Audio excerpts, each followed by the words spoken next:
Williams in trouble? Not so much, really. I mean, but they did some things that they shouldn't probably have done. It should have been a little bit more punctual with documentation.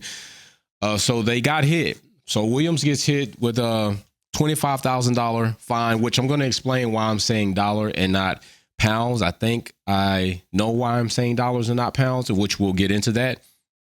But remember, here on this channel, I want to start getting us a little bit more familiar with these these terms, and the regulations so that we could better understand what's going on around Formula One as a whole. So with this, the new flurry of news that came out, I know everybody was really wild about the technical directors as far as the floor was concerned. So we were all really concerned about that because that directly impacts racing, but money also impacts racing.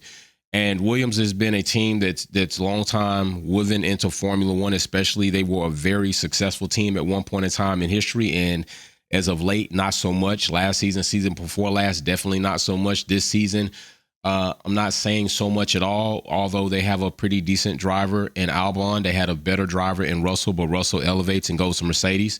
And now they have Crash Tiffy and Albon. And now also, we saw something that was very interesting as well is they changed the cars, but they changed one car, not the other. The other's supposed to get changed later on. And that also may also have something to do with money, right?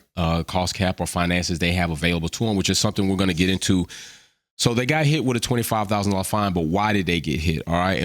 And if they did get hit because of the reason they got hit, what are the other things that surround the circumstances and situations of why they got hit? Now, there are some really interesting things I found out while doing research that you might want to know as far as the teams and the drivers, actually free things that you can get that might be interesting to you, especially depending on how you develop them. You might really like it. So there are a couple of different little things we're going to go into as we go through this material. So just stick with me. So 19th of May, they entered into an agreement between the FIA and Williams Racing Team, okay, as a pursuant to Article 6.28. As you see right here, 6.28 says, if the cost cap administration determines that an F1 team has committed a procedural breach or a minor overspend breach, all right, because we do have that cap, which is the reason like Christian Horner, everybody's he's trying to push for more money, which, I think it's to try to develop the car because they have the money. But, if you got a cap, regardless if you have the money, you can't spin it, or if you spin it, you're in breach of said contract. Well, teams like Red Bull, Mercedes, Ferrari, they got bigger pockets than other teams, which I think is cool to have the cost cap in place to be a little bit more challenging for the teams to do what they can with the allotted money with the cars to be competitive. There's already an imbalance in power here. So I think that kind of brings it back a little bit, not much, but a little bit. Because they don't have a driver's salary cap, which I don't think they should put in place. But if they did that, then, I'm not for capping somebody's earnings based on what they can bring value to a company. I believe the individual should get that bag. So that's how I feel about it. But anyway, back to the article, it says the cost cap administration may enter into an accepted breach agreement with an ABA with the relevant F1 team. There shall be no right of appeal in respect of any decision by the cost cap administration as to whether to enter into an ABA or not. So that is telling you right there that if this procedure takes place, almost pretty much to me, the way I take that is, as Williams doesn't have a choice on what happens once they get into this space. Once the cost cap administration says this is what it's going to be, there's no appealing or coming back from that. It is what it is, okay? So that's one thing for us to recognize and see on that there's little that Williams or any other team should be able to do in this situation. Now, there may be other stipulations in here, and we can go over those with another team, but I think we're going to just stay focused on what is pertaining to Williams' case and not just go over the whole federal financial regulations. These are financial regulations. We got the sporting regulations. We got all those. So this is not those. There are different type of regulations, books or resources that you have to look into when it comes to different situations within that. So the next thing we go to is this. The ABA concerns a procedural breach of the financial regulations pursuant to Article 8.2 Echo committed by Williams. Okay, so if we go to 8.2 Echo, submitting reporting documentation that is inaccurate, incomplete, or misleading. Any of those three is what this article would pertain to. Now, we'll go over the rest as we go down, but I kind of want to go in order to the way the summary was written out so we can kind of stay intact in case you look at the summary and you kind of want to follow along, okay? So with that being said, this is what one of the three that Williams had done in order to end up in this situation.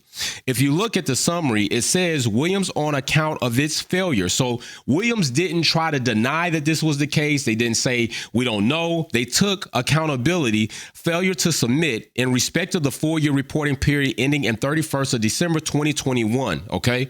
So they took full responsibility for it. And I can tell you, as one being part of an auditing team, that as an auditor, and I come in to see something, I already know what I'm looking for. I already know what's up.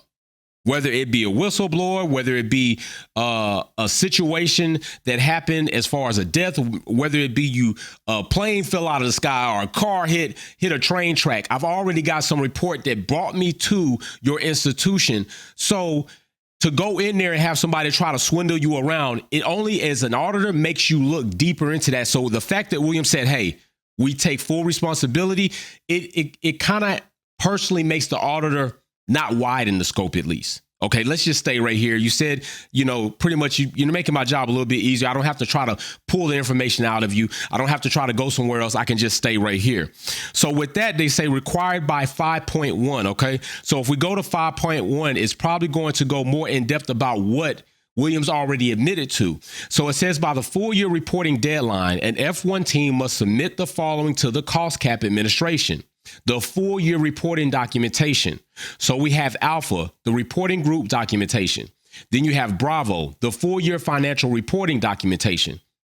Then you have Charlie, the declarations and whatever may fall from that. Delta, an assessment report provided by the same independent audit firm that signs the F1 team's audited annual financial statements. Now, I take that as this. It's not saying that it's a mandatory thing. All right. It's not saying that it's a mandatory thing. But it is kind of saying that this is what we would prefer strongly. If you have a third party entity or another corporation that is doing your audits, we want continuity. We don't want 5 different audit companies and contracts with this person, this company doing multiple and different, all kind of random audits within your company, and you're providing. No, we want continuity, because I can tell you, as being part of an audit teams, although going in for the same thing, will do things different. And with doing things different, they will come out with different findings. So they will prefer continuity, is how I take that. In the format prescribed by the Cost Cap Administration from time to time via a determination in respect of the completeness and accuracy of the 4-year reporting documentation submitted by the F1 team. Okay. So basically, that's it. That's what they failed to do. This is outlining everything that is included of what you needed to do that they probably failed to do. Whether it's one or the other, it falls within the confines of 5.1. So 12th of April 2022, the Cost Cap Administration noted Williams that it had committed a procedural breach. By the 15th of April, Williams responded notification accepting and committed that they breached it. They accepted and they fully acknowledged that.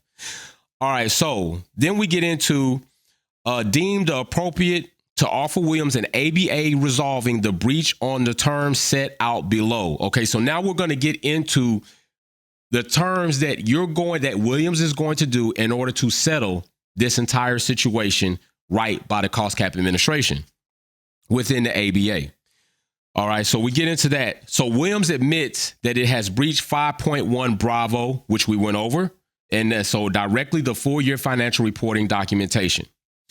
Then we go down. It says procedural breach under 8.2 Echo. We're going back to Echo. We read Echo already. And then this is the funny thing. It says Williams had to remediate the procedural breach by no later than 1900 CET on the 31st of May, 2022. Williams had to pay a financial penalty of $25,000 USD. Why is it in USD, although Williams is based in the UK? Well, let's get into that. I'm going to tell you what I believe it is. If you know different, then let me know. But I'm going to tell you why I think it is that it's in United States dollars versus sterling pound. So if we go into this situation right here, this right here is Dorilton, and they're an investment corp. They're an investment company. And they tell you we help build long-term value by recognizing and developing potential. I don't know if you're familiar, but if you remember the post Williams came out about being acquired by an American institution, it was them. And if you notice in their post, they said trying to basically long-term, whatever the case was. So basically it was Darlington basically putting a plug in there. And Williams is probably looking for a long-term solution to be able to stay within Formula One. And this is one of their solutions. So I believe since they had been brought over by them, okay, because they're still based in the UK. They're not based in the US. But this company that financially has ties and pretty much bought Williams out is based in the US. So this is where the penalty for the fee to be paid would go to said person that owns said team. It's not going to go to the UK. It's going to come to the person who owns it. So if you own it in the UK, then it would be in sterling pound. But since the company that is on the documentation to have bought Williams out is American based, then it gets in, I believe they put it in American currency.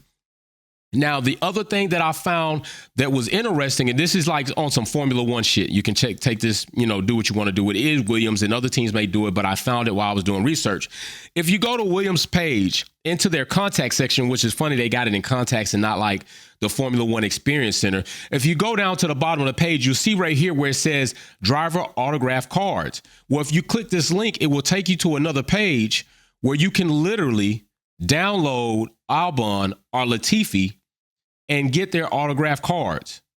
All right, you can download the card. Now, if you wanted to, you could download this card and print it out on good media or good stock to where it's hard or glossy, and you can make an official, kind of like your own official card. But I thought that was pretty cool. I thought that would be something nice to plug in for you all. Just a little tidbit there. So let's go ahead and get back onto this information. So $25,000. We went over the financial company that bought Williams out, why the currency or the penalty was in USD and not pound.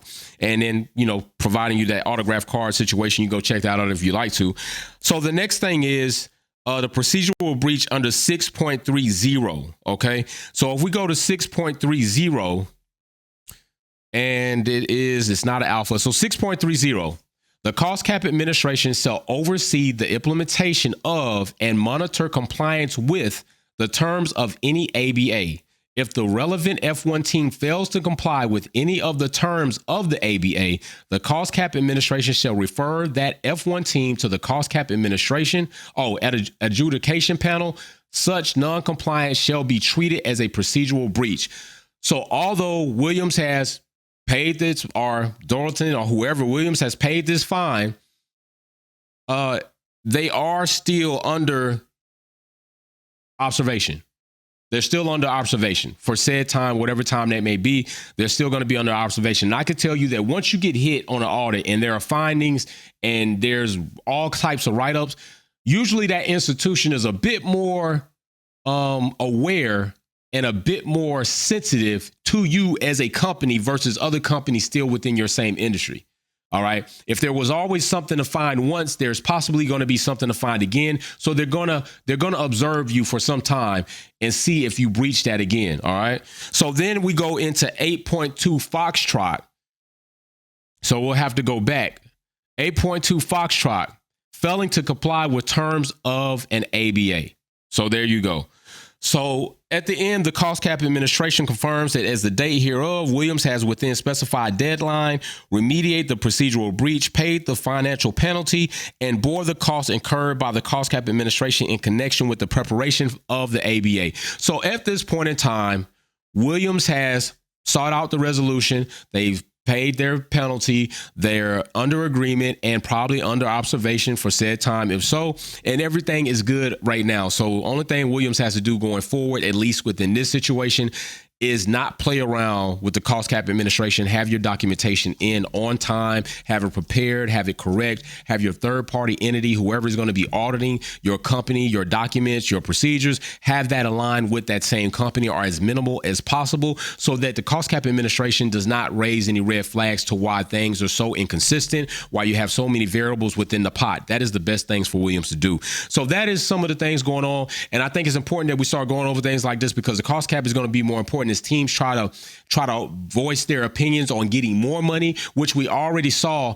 in documentation that came out. There's going to be like a 3.1% or something like that bump. And we can go in that later if you would like to. Leave a comment, ask me, you want, Dave, Wolfpack, can you do a little research on that? Bring us the information so we can break it down together and just learn together. So that's Williams. I'm hoping that maybe these upgrades help him. I'm hoping Albon does better with Williams and gets a better seat with a better team, or maybe he does good at Williams and he stays at Williams, and maybe Williams grows from here. You don't know. Maybe they get rid of Latifi and things start improving for them like things are improving for Haas. Haas was down there with him, and it seems like Haas is starting to put that separation. So anyway, just build it. Peace.